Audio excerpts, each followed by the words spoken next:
Ipinagpatuloy ng St. Gerard Construction Charity Foundation Incorporated ang kanilang medical mission at wellness program sa Barangay Maybunga na nagdala ng libreng serbisyong pangkalusugan para sa komunidad. Kasama sa mga inialok na serbisyo ang check-ups para sa medical, dental at mata, pati na rin mga laboratory tests. Bukod dito, namahagi rin sila ng mga libreng gamot, grocery packs, tungkod, wheelchair, quad cane at eyeglasses para sa mga nangangailangan. Ang mga lokal na negosyanteng katuwang ng SGC ay nagdala rin ng libreng pagkain para sa mga dumalo.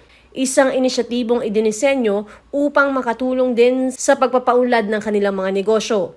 Para sa mga Homeowners Association, nagbigay ang SGC ng mga kinakailangang medical equipment upang suportahan ang pangangailangan ng mga miyembro nito.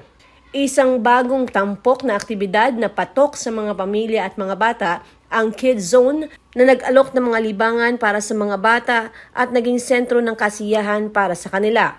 Araw-araw, patuloy din sina Kuya Curly at Ate Sara sa pamamahagi ng financial at medical assistance. Actually, patok yung Kids Zone natin no? Natutuwa nga ako kasi these are for parents or yung mga magulang na gusto magpa-check up pero hindi maiwanan yung mga bata.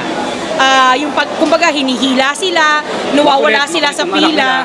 So, eto, binibigyan natin ng opportunity for the kids to learn as well. Kasi tinuturuan sila ng konti sa Kids Zone as well as play. So, yun, natuwa naman ako na eto, hinandog ng Batang Pasigueño na sumusuporta din sa St. Gerard Charity Foundation. Sa kabataan, mga programs natin, actually sumasali tayo sa mga fiesta. Nagpapalaro tayo sa mga fiesta ng kabataan. Sa 22, meron tayo sa Santo Tomas. Ino-organize ng Batang Pasigueño. Sila yung nag-organize para dyan. Tsaka, we're planning on exhibit game na basta may exhibit game kami. Tsaka yung iba kasi TBA na lang, to be announced. Kasi mahirap na i-announce ka agad na tapos hindi matutuloy. Araw-araw, grabe last week nung sa Thursday, over 400 recipients ang tumanggap ng medical assistance, financial assistance, solicitation sa office. So yan yung ginagawa natin pag walang medical mission. O kaya yung may hinahatid tayo mga gamit. So yung buong linggo ko, sobrang puno na nagbababa tayo ng mga chairs, tables, ladder, oxygen tank sa mga HOA. Tapos yung other days, pag nasa office naman ako, dumarating yung mga recipients ng mga nagbigay ng solicitation letters at medical assistance. Nag-giveaway lang tayo para sa mga local na mga nagsusupply ng pagkain. So let's say, nasa barangay tayo ng Maybunga, ang nag-supply ng pagkain ngayon is local nyo. Yung taga rito, para kahit paano matulungan natin yung mga local natin sa bawat baba namin ng medical mission na mabigyan ng konting kita. 2016 kami nag-start magtulong, namimigay lang tayo ng konti tapos sa mga ibang lugar pa. Kaya lang naisip namin mag-asawa, bakit hindi yung Pasig kung saan yung sarili atin? So ngayon, tumutulong tayo sa pamamagitan ng medical mission para lahat maserbisyuhan mula bata hanggang matanda. Sa office namin, wala kaming hinihindian.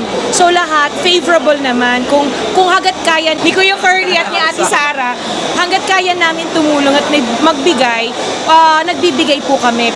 Kami po ay tumatanggap po kami ng kahit sino pong humingi ng tulong sa amin sa office po namin dahil Charity Foundation din po kami. Magbigay lang po kayo sa amin ng sulat na ito po ang kailangan nyo ng gamot. Or po pag meron po kami gamot, kaya ibibigay po namin sa inyo. Pero kung wala po, binibigay na lang po namin financial assistance. Para kayo na po, sa pamamagitan ng maliit na tulong namin, makabili po kayo ng gamot na nabibili po sa mga drugstore. Umiikot po ng umiikot sa lahat ng mga lugar dito sa Pasig. May ikutan din po namin yan. Pagkatapos po namin dito, yung susunod na po namin muna, 2 barangay po sa Saturday and Sunday. Pero paikot-ikot po kaming ikot sa Pasig. At kung sakali mang tapos na namin ang bawat lugar na to, doon na naman kami sa kabila. At babalik po kami ng babalik ng Saturday, Sunday. At ikutan po namin lahat. At kung sakaling hindi po namin maikutan lahat, pwede naman po kayong pumunta sa office po namin. Tutulong po kami sa abot po ng aming kayang gawin bilang isang private na citizen. Ang susunod na medical mission, I think next Saturday sa Santo Tomas. Masaya po ang puso namin na kami po ay nagbabahagi. Kami po, iniisip lang po namin na kung bakit po kami nagbibigay ngayon. Tingin ko, ginamit kami ni Lord.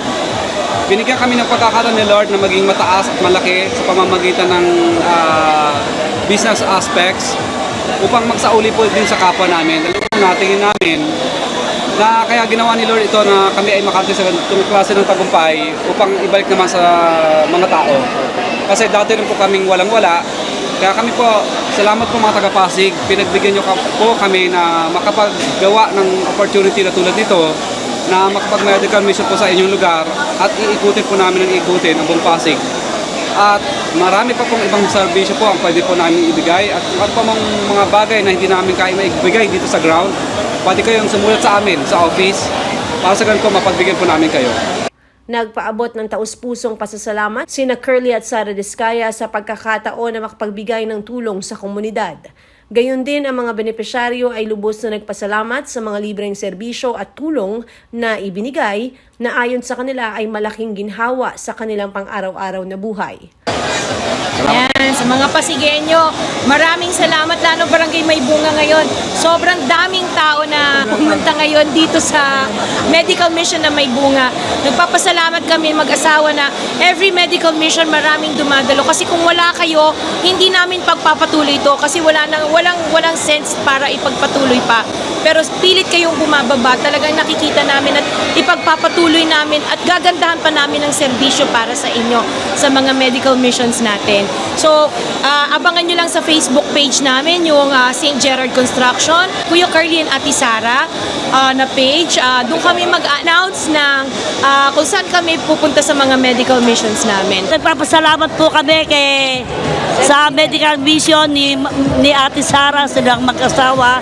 Maraming salamat sa inyo na marami kayong natulungan dito sa May Bunga. Nagpalinis ako ng kuko, tsaka yung mister ko nagpamasahe. At sa mga senior namin, ang dami namin in-invite dito na dumalo rito at makiisa dito sa medical mission na to na ginarong sa May Bunga. Maganda, talagang nasiyahan kami. Ayos naman, kaya nagpapasalamat po kami sa mga senior at ang mga hindi at katulad ng mga hindi senior din, nagpapasalamat din po lahat. Ganun, wala na akong masasabi, talagang masaya at talagang nasiyahan kami. Nagpapasalamat kami kay Ma'am Sara at ganun din sa kanyang asawa. Susuporta po kami sa kanilang mag-asawa at sa lahat ng team nila. Taga-Kanyugan ako nagpunta sa medical mission para makahingi ng tulong. Kaya ng ito, tungkod, natanggap ko na para sa aking kapansanan. Ayun po bali, saka mapapabunot sana ako ng ngipin.